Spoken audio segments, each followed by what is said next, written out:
Roger. Lift 13, Roger, Central Safety Clear. All units, code 44730 Crystal Springs Avenue.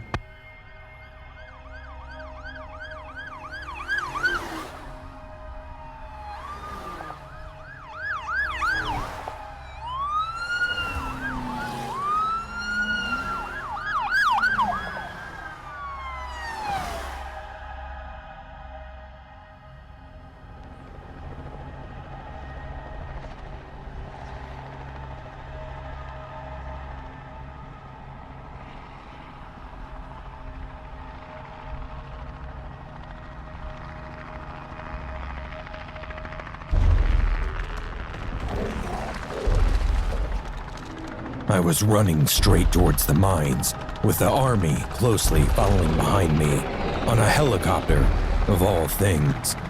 I was just a mile away from the entrance to the mines when I saw that the helicopter started to hover low, very close to the ground, and a group of soldiers jumped out of it, all of them wearing helmets with lights shining and brightening up the surroundings. All of them were also fully equipped with guns and rifles. Some even with machine guns. They immediately started spreading throughout the forest, with their weapons poised, ready to shoot at the barest detected motion.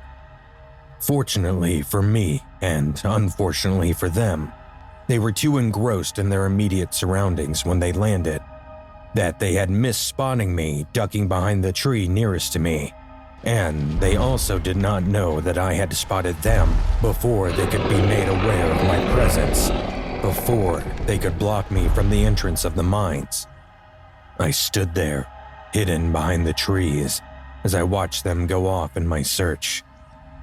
I waited until I was pretty sure that their attention was fairly far away from me, and they could not catch me moving around. I decided to change tactics, and instead of charging to the mines straight ahead, I decided to take a side route into the thicker part of the woods. I already knew these woods like the back of my hand, a feat the soldiers did not have on their side. So cruising through the forest was going to be a lot easier for me than it was going to be for them.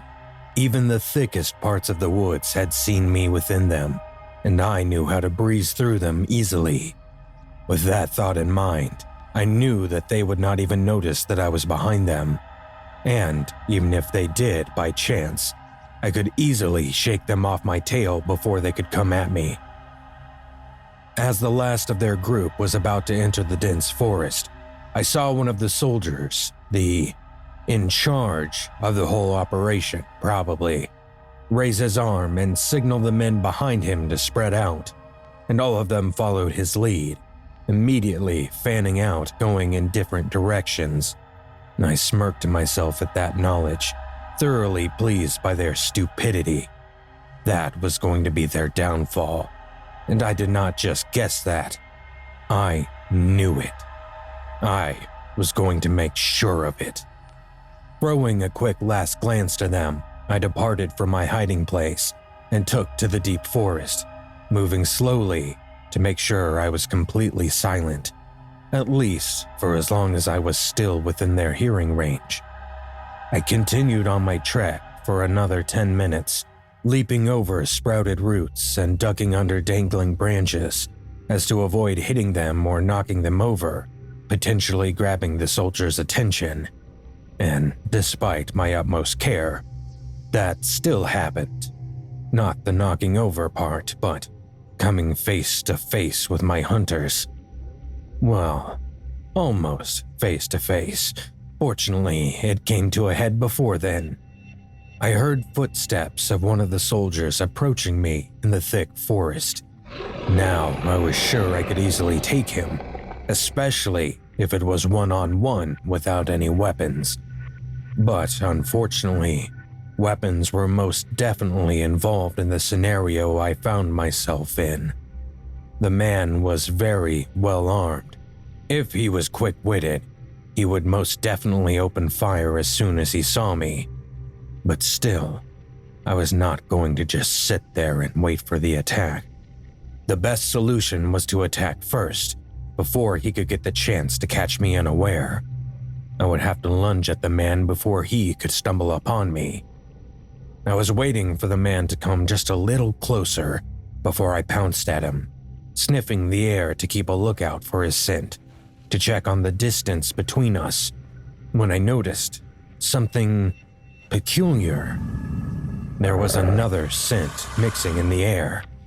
It was the scent of one of my pack, a pack member that was very close and even more quickly approaching the soldier. He must have sensed me around by then and knew that the soldier was moving toward me. So he was most definitely trying to catch the man unaware.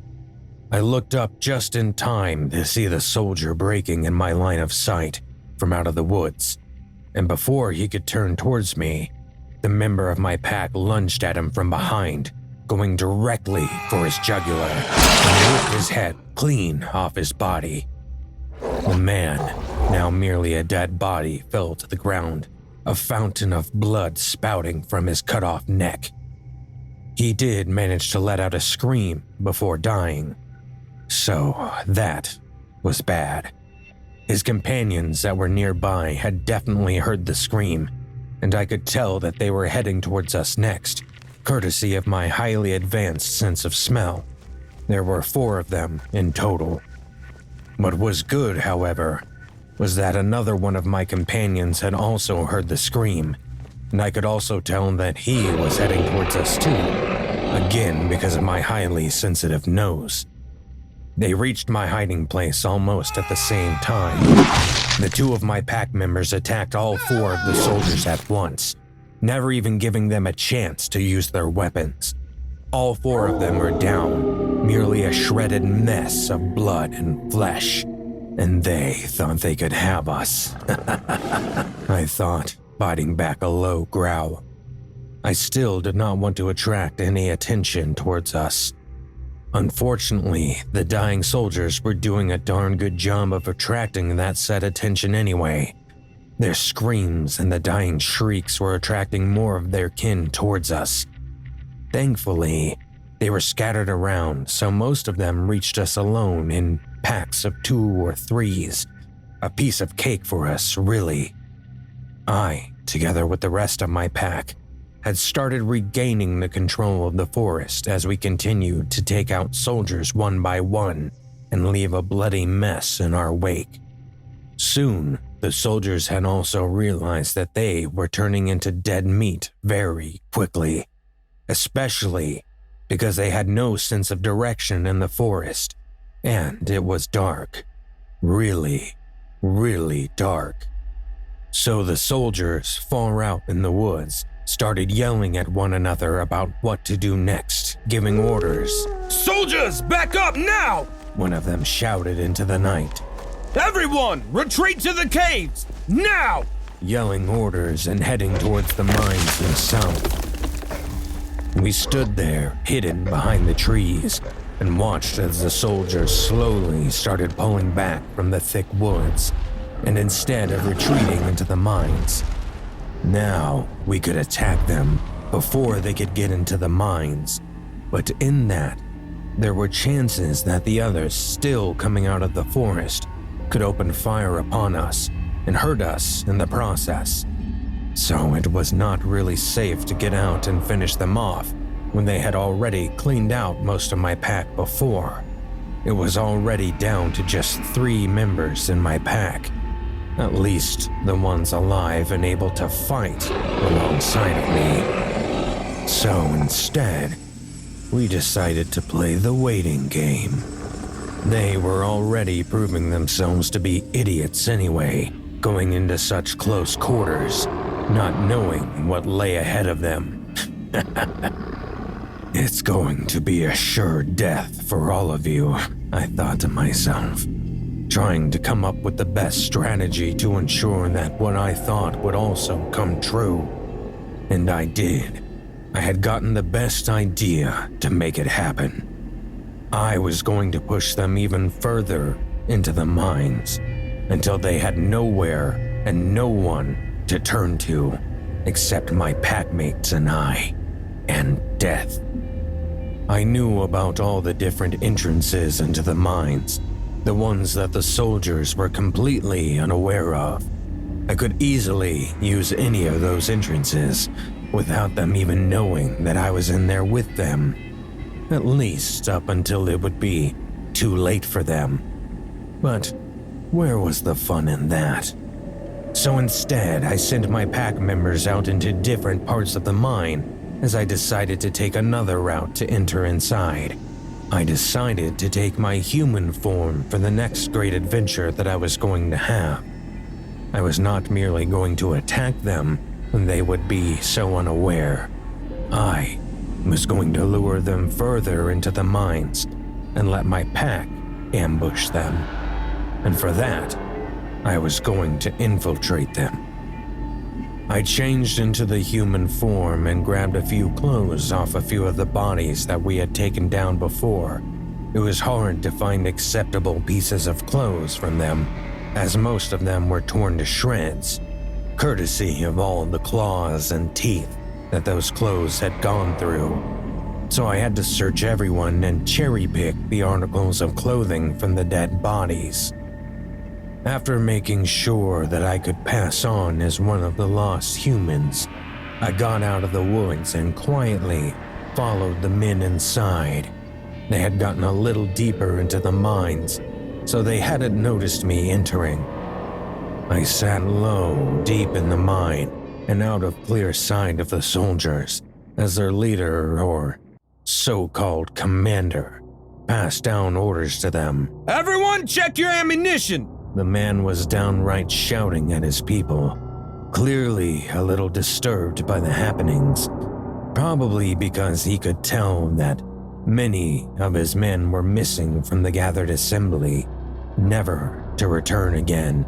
We're not dealing with no average domestic dog and a few strays. We have a highly dangerous werewolf and a very smart pack of his that can clear over 50 miles in a day for hunting. We call him the Dogman. The man kept going on for a while, but I tuned him out after that. Instead, I focused on my next move. I was looking for an opportunity to reveal myself to everyone, and that opportunity came when the commander ordered that a few of the soldiers would constantly keep pacing back and forth within the mine, keeping an eye out on the outside and alert the others if they came across something suspicious. I was going to use them to enter the mine.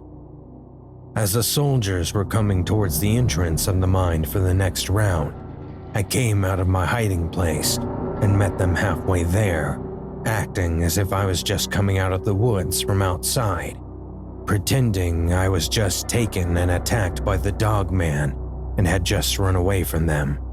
"Please, help me!" I shouted, groaning supposedly in pain, limping towards them, laying the hurt card thick. "Please, take me with you. Please save me from them." The soldiers almost jumped at the sound and quickly turned around with their rifles aimed at me, shocked and showing fear in their eyes. They really were not expecting someone to announce themselves like that. They stayed there, rooted to their spot as I stumbled around, acting like I was really weak and in desperate need of help. They slowly lowered their guns when they saw how hurt I appeared and quickly came over to help.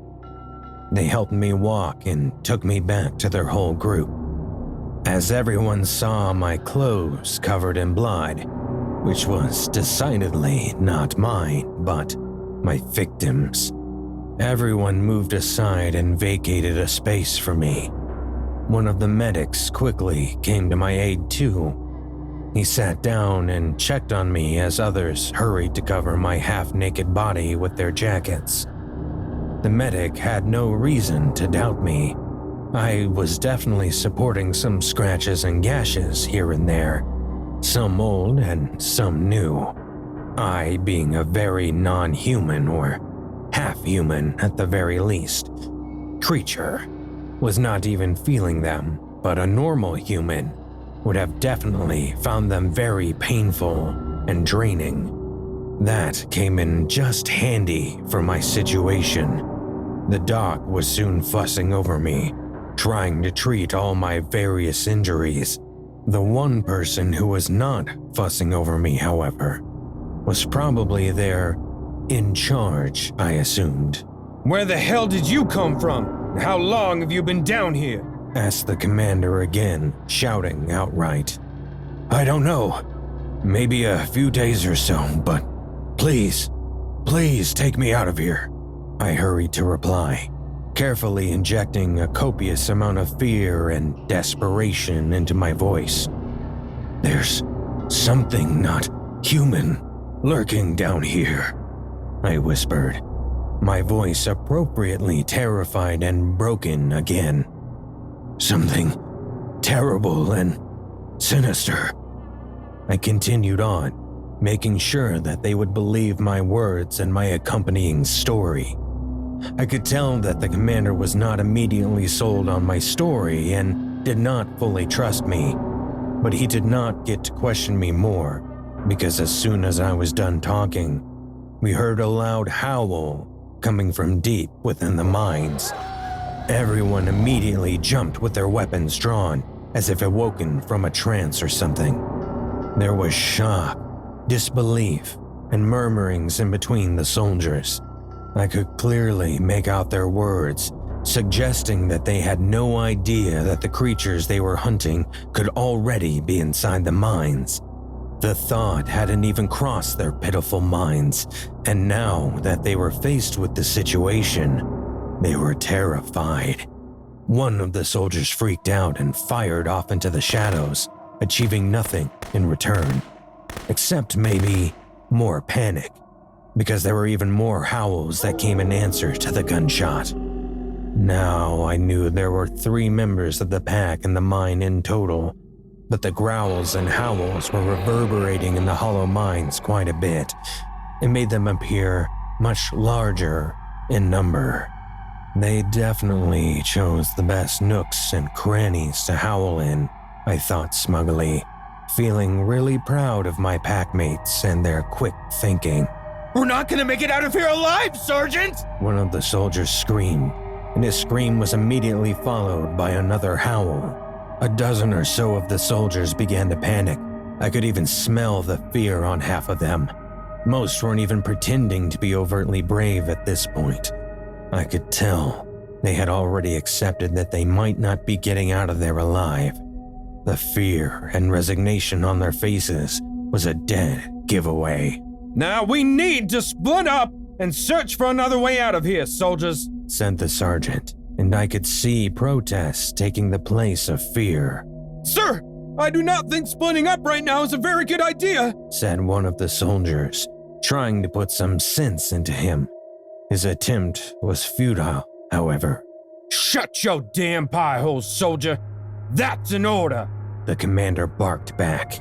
Men, split up into 2 groups, now. After such a clear order, no one had the guts to defy their commander, so they started waddling ahead as slowly as humanly possible and paired off to go ahead in smaller groups.